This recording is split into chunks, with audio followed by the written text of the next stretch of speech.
माता जी की पुण्य तिथि के अवसर पर, तो निश्चय ही उन्हें सत्संग के पुण्य प्राप्त होंगे।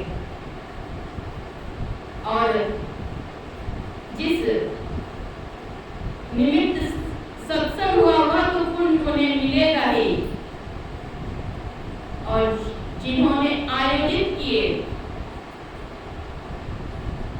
उन्हें भी लाभ मिलेगा। रहीम कवि ने बड़ा ही अच्छा कहा, यों रहीम सुख होत है उपकारी के अंग, बांटने वाले को लगे जो मेहंदी को रंग।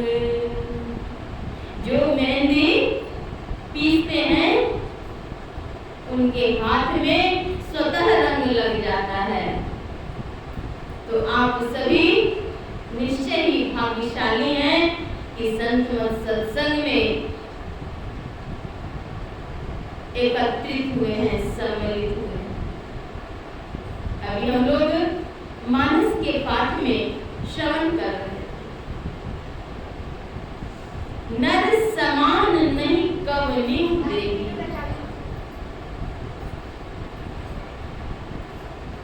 सृष्टि के सृजनहार ने चराचर जगत में सर्वश्रेष्ठ, उन्नतिशील, प्रगतिशील, विवेकशील प्राणी मानव हुआ।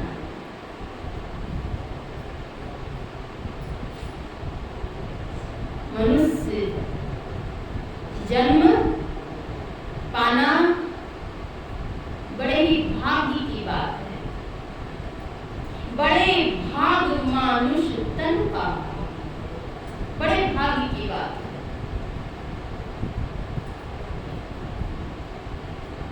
और यह शरीर देवताओं को भी दुर्लभ बतलाती है। और इसके समान, मनुष्य की देह के समान दूसरी देह ही नहीं है। इसके सद्गुरु महाराज कहते हैं, यही मानुष्य देह समैया में करु परमेश्वर विद्या। मनुष्य शरीर में क्या करना चाहिए? तो ईश्वर से प्रेम करना चाहिए। हम लोग संसारी लोग क्रंदन करते हैं किस चीज के लिए? छोटे छोटे बच्चे भी कहेंगे दादा ने प्यार नहीं किया, बूढ़े लोग कहेंगे बाल बच्चे प्यार नहीं करते। लेकिन हमारे सद्गुरु महाराज कहते हैं, यही मानुष्य देह समैया में करो परमेश्वर में प्यार। अभी हम लोग कितनी अच्छी वाणी सद्गुरु महाराज के श्रवण कर रहे हैं। जनली पटोरे प्यारे जग परदेशवा, सुख कछु इहवा नाहीं। सुख यहाँ नहीं है। यह संसार को संतों ने परदेश कहा, अपना देश नहीं कहा। सुधी कालु प्यारे हो आपन देश के, जहाँ क्लेश कछु नाहीं। कहते हैं प्यारे लोगों, सुधी लो, याद करो किस चीज की? अपने देश की। यह देश अपना नहीं है, रहना नहीं देश वीराना है। संत कबीर साहब ने कहा, यहाँ रहना नहीं है, यह अपना देश नहीं है। तब चले सदन गुरु के हाथ, ज्ञान बुद्धि लाइए। बाहरी संसार में जब हम भ्रमण करते हैं, तीर्थों में, पाषाणों में, कितनी माताओं ने तो बरगद और पीपर गाछ को मोटा करते, धागे बांध कर। वहां नहीं मिलेंगे प्रभु, वहां सुख नहीं मिलेगा। धागे बांध करके जब संतुष्टि नहीं होती है, कुछ लोग पंखे में हिलाते डुलाते हैं, और उतने नहीं, कुछ पत्ते लेकर के माथे में भी डाल लिए। बाहर भर मन बाल खेल जैसन, अभी अंतर घसु हो। अंतर की खोज करो, अपने घट में ही प्रभु हैं, परमात्मा है, लेकिन हम खोजते कहाँ हैं? बाहर में। संत कबीर साहब ने कहा, पाहन पूजे हरि मिलै, तुम्हें पूज पहाड़, या पे तो चक्की भली, जो की सिखाए संसार। पत्थर के पूजने से अगर भगवान मिल जाए तो मैं एक साथ पहाड़ की पूजा कर डालूंगा, संत कबीर साहब ने कहा। उससे तो कहीं भली अर्थात अच्छी चक्की है, जो पीस करके उसमें कुछ अन्न दे करके पीस देते हैं, गेहूं हो, चना हो, आदि आदि, तो उसको पीस करके संसार के लोग खा करके उदर की पूर्ति करते हैं, थोड़ी तृप्ति देते हैं। उससे नहीं मिलेगा। 100 वर्ष भक्ति करे, एक दिन पूजे आन, सो अपराधी आत्मा पड़े 84 खान। फिर से 84 लाख योनि में जाना पड़ेगा। नर समान नहीं, कवनो देही तो है, लेकिन इसमें करना क्या है? इस देह में करो परमेश्वर में प्यार, परमेश्वर में प्यार करो। सदगुरु महाराज अपने इष्ट देव से याचना करते हैं, मांगते हैं, पुकारते हैं, क्या करूं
बाह्य रूप में आकलन न करें, सिर्फ उसे बैखरी वाणी के अंतर्गत न लें।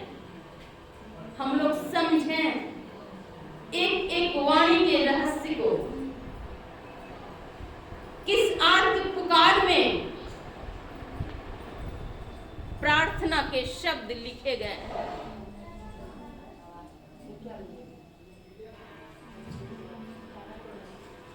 युगन युगन सो यही विधि आहूं, अब गुरु करिए उबार। अगर किन्हीं की मृत्यु हो जाती है तो उनके परिजन को कितना शोक होता है। कुछ काल के लिए ही साथ हुए हैं,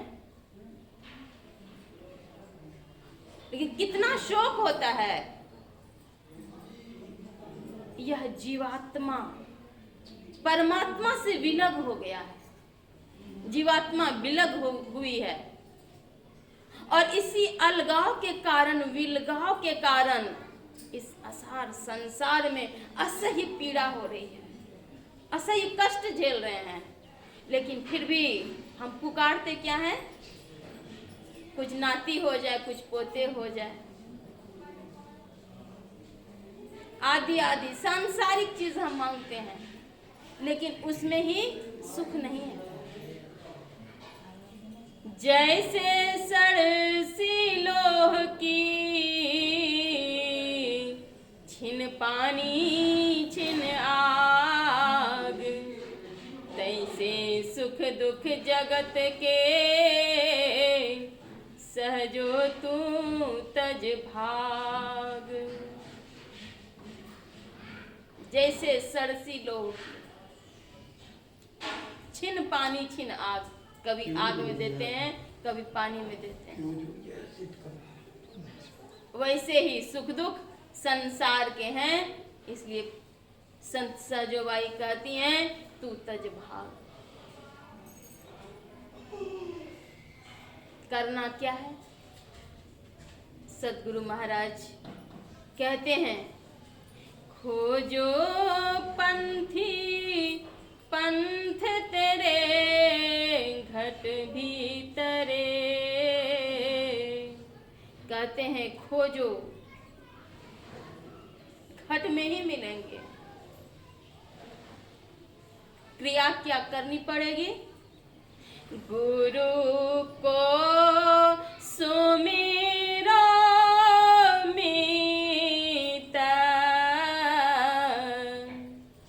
क्यों अवसर खो बहु, भव में बहुत दुख युगन युग रोवहु। कहते हैं कि संसार में बहुत दुख है और युग युग तक रोना पड़ेगा। नित्य हम लोग विनती करते हैं, युग युगान चहु खान में भ्रमी भ्रमी दुख भूली, पाएऊ पुनि अजहू नहीं रहूं इन्हते दूरी। युगन युगन सो यही विधि आऊं, अब गुरु करिए उबार। कितनी पीड़ा है, असह्य पीड़ा अंतराकाश में, अंतर में कितनी पीड़ा हो रही है, घनीभूत पीड़ा। हे प्रभु, एक दो दिन नहीं, युग युग से मैं दुख सहता है। अब गुरु करिए उबार, स्वामी हो दयालु जी। पुकार करते हैं।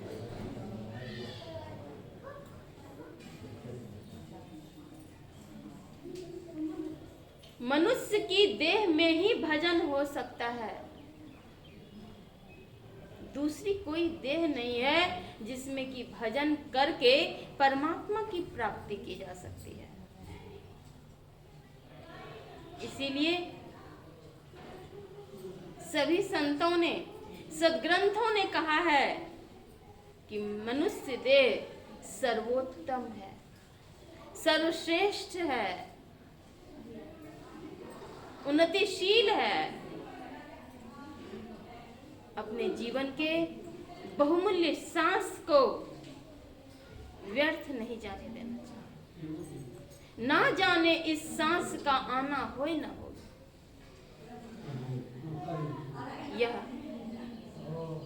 देह उत्तम है, श्रेष्ठ है, लेकिन क्षणिक भी है, क्षणिक भी है। जितने क्षण हैं उस क्षण का सदुपयोग करना चाहिए।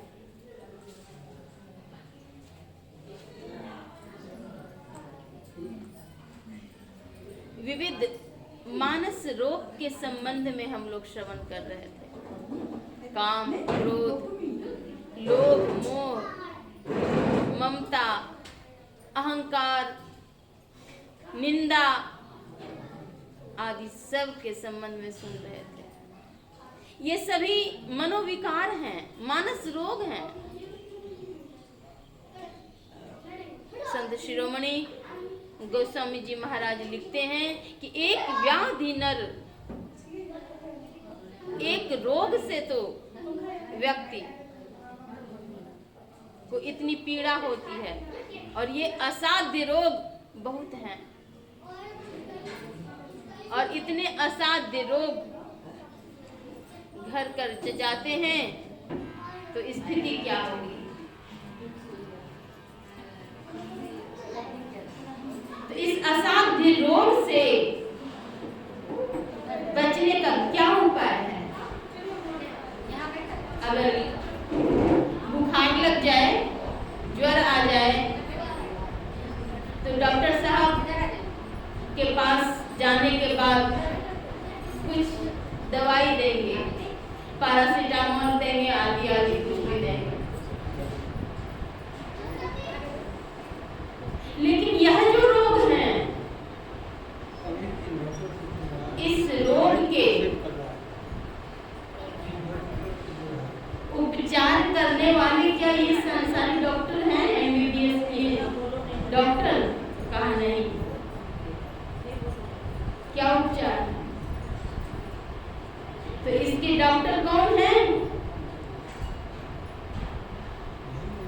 संसद गुरु राम विमल रस औषधि रहत संत के पास। उनके पास ही औषधि है इतने सारे मानस रोग को निर्मूल करने के लिए, समाप्त करने के लिए, और कहीं इसके उपाय नहीं। सद्गुरु महाराज की वाणी में भी मानस रोग के वर्णन मिलते हैं।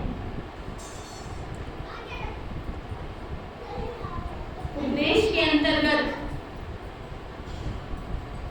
चौपाई में वर्णित है, सुनिए सकल जगत के वासी, यह जग नश्वर सकल विनाशी, यह जग धूम धाम रे भाई। आगे काम क्रोध मद लोभा मोहा, निंद भूख लालस तन छोहा, सब मिलकर उपद्रव भारी, सुस्थिरता नहीं सको संहारी। ये सब स्थिरता के बाधक हैं।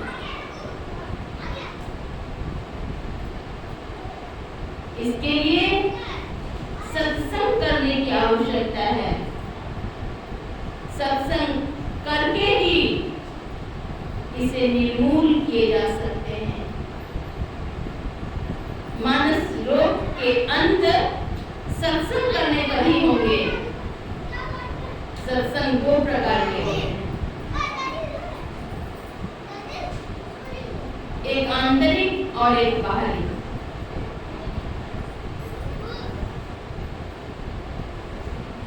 धर्म कथा बाहर सत्संगा, अंतर सत्संग ध्यान अभंगा।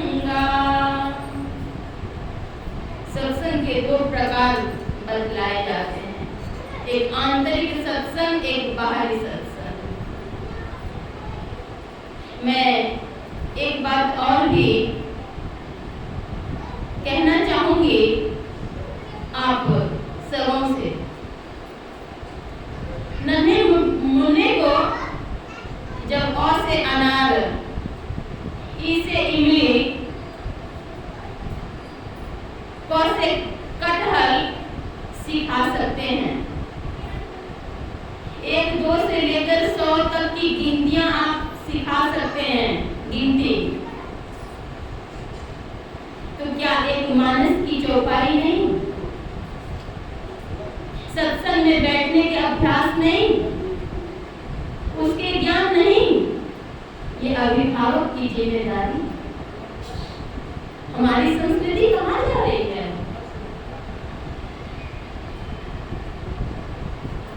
संस्कृति और संस्कार का क्षरण नहीं हो, इसकी सुरक्षा अभिभावक की जिम्मेदारी है।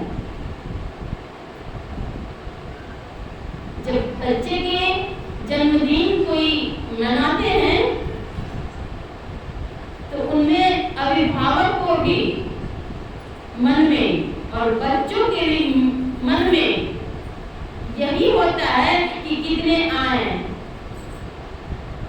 कितने आए, खोल खोल करके जल्दी देखते हैं व्याकुलता से। और बच्चों में भी वही गुण दिए जाते हैं, क्या मिला, क्या आया। अगर उनके लंच बॉक्स से कोई खा ले, झगड़े हो जाए स्कूल में, साथियों में। अभिभावक को चाहिए उसे और ज्यादा दें, बांट करके खाओ बच्चे, मिल करके रहो। जब अभिभावक स्वयं सत्संग करेंगे, देख करके उसे भी ज्ञान होगा और उसे बैठाने की आदत डलवानी चाहिए।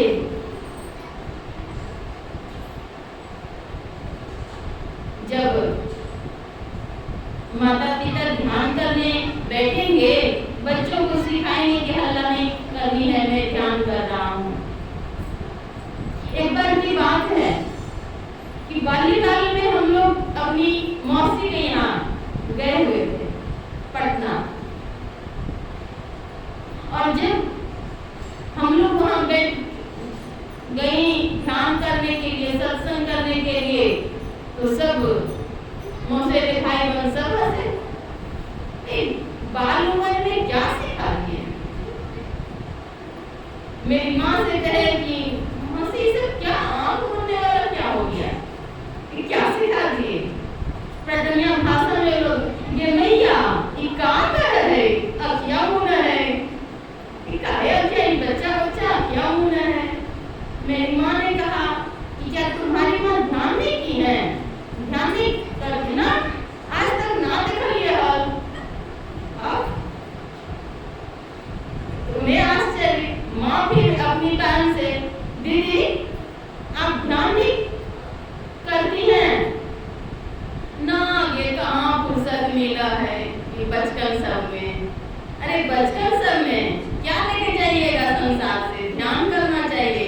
फिर माँ अपनी बहन को उसी सिखाने लगी, तो उन्होंने देखा ही नहीं था, उनका दोष नहीं था, उन्होंने जिंदगी में देखी ही नहीं थी कि आंख मूंद करके ध्यान भी होता है, सत्संग भी होता है, मुझे जानकारी नहीं थी।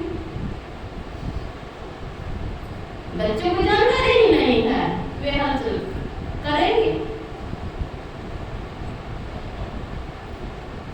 घर में एक ध्यान का, सत्संग का माहौल होना चाहिए। संध्या काल में चाहे जो भी मानने वाले हों, संत मत के अनुयायी हों अथवा नहीं भी हों, अगर अनुयायी हों तो विनती उन्हें अवश्य सिखाएं, नहीं हो तो मानस की चंद पंक्तियां, दोहें, कुछ भी धार्मिक, और उसे सिखा करके उसे संध्या काल में हाथ पैर आदि धुला करके आसनी पर बिठाना चाहिए। आरंभ करवाना चाहिए। मानस की पंक्ति या संध्या वंदन आदि भी, और उसके बाद उसे पठन पाठन के अभ्यास अभिभावक स्वयं दिलाएं, उन्हें चारुता आएगी, विद्योपार्जन भी अच्छी तरह से होंगे, संस्कार की समृद्धि होगी। आदत दिलाने के कार्य अभिभावक है। अभिभावक की जिम्मेदारी है हमारे बच्चे सुसंस्कृत हों। अभिवादन करने की भी आदत अभिभावक को डाली जानी चाहिए अपने बच्चों में। यह कार्य सिर्फ मुंह से बोल करके नहीं होगा। अभिभावक स्वयं अपने से बड़ों का आदर करें, उन्हें अभिवादन करें, प्रणाम करें, तभी हो सकता है। और वही बच्चे जब बड़े होकर के बात नहीं